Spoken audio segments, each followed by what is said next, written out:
Nous sommes vendredi 31 juillet. Bonjour et bienvenue à vous dans ce bref point de l'actualité sur RTI 1. Il est rentré de Bandoukou hier après-midi. Le président Alassane Ouattara y a présidé un conseil des ministres. Il a aussi échangé avec les populations pour le développement de leurs différentes localités. Et sur place à Bandoukou, le chef de l'État a rencontré les têtes couronnées et cadres du Zanzan.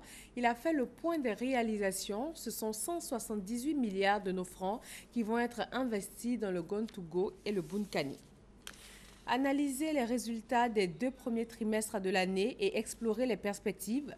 Voilà l'ordre du jour de la rencontre des acteurs des impôts ivoiriens. Le reportage de Aman Boui et Adama Kone.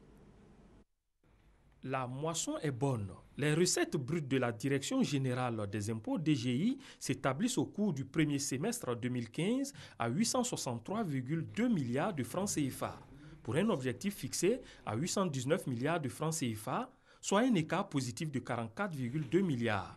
Notre mission, c'est de mobiliser toujours davantage les recettes pour le compte du budget de l'État. Donc, nous mettons tout en œuvre pour atteindre cet objectif. D'abord, dans la sensibilisation. Il y a aussi la motivation des agents, leur parler et les mettre devant leurs responsabilités. En tant qu'agent de service public, il y a également la décentralisation, qui fait qu'aujourd'hui, il n'y a pas de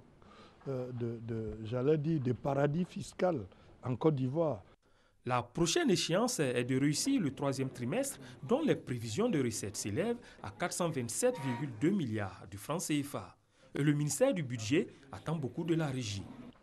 Comme vous savez, pour la prochaine période, il y a des risques. Au nombre de ces risques, je peux citer par exemple les vacances d'été, où des entreprises ferment. Donc il faut toujours continuer à recouvrer des recettes au niveau qui a été donc prévu. En dehors des vacances, il y a les élections qui arrivent.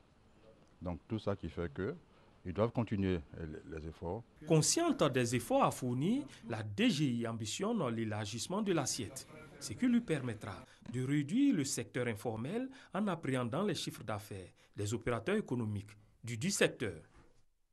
En Cisjordanie, un enfant palestinien de 18 mois est mort dans un incendie provoqué par des présumés nationalistes juifs. Le Premier ministre Netanyahou a dénoncé un acte terroriste. Une enquête est en cours pour retrouver les 2 hommes qui ont mis le feu à 2 maisons dans le village avant de prendre la fuite. Au Tchad, pays ciblé par les terroristes de Boko Haram, sur place, l'Organisation des Nations Unies ONU apprend à ses hommes à reconnaître un kamikaze. La force militaire régionale mise sur pied par le Nigeria et ses voisins pour combattre Boko Haram n'a pas été lancée hier 30 juillet comme prévu. Des problèmes d'armement et de leadership retardent son déploiement. La force d'intervention conjointe multinationale a été créée le 11 juin dernier. Elle compte 8700 soldats. Et pour maximiser la lutte contre le terrorisme, le Parlement tchadien a réintroduit la peine de mort seulement 6 mois après son abolition. Les députés ont remplacé les peines à perpétuité par des peines de mort et les peines de 8 à 20 ans de prison par des peines à perpétuité. Les enquêtes continuent suite à la découverte d'un fragment d'aile d'avion sur l'île de la Réunion. Tous les indices convergent vers le vol MH370 de la Malaysia Airlines. Le fragment long de 2 mètres va être acheminé vers un laboratoire d'analyse en France. Les parties civiles au procès en appel pour le meurtre du militant Floribert Chebeya déplorent l'absence du principal responsable selon elles. Il s'agit de l'ancien chef de la police qui n'a pas été inquiété par la justice. Floribert Chebeya était un défenseur des droits de l'homme, président de l'organisation non gouvernementale congolaise La Voix des Sans-Voix.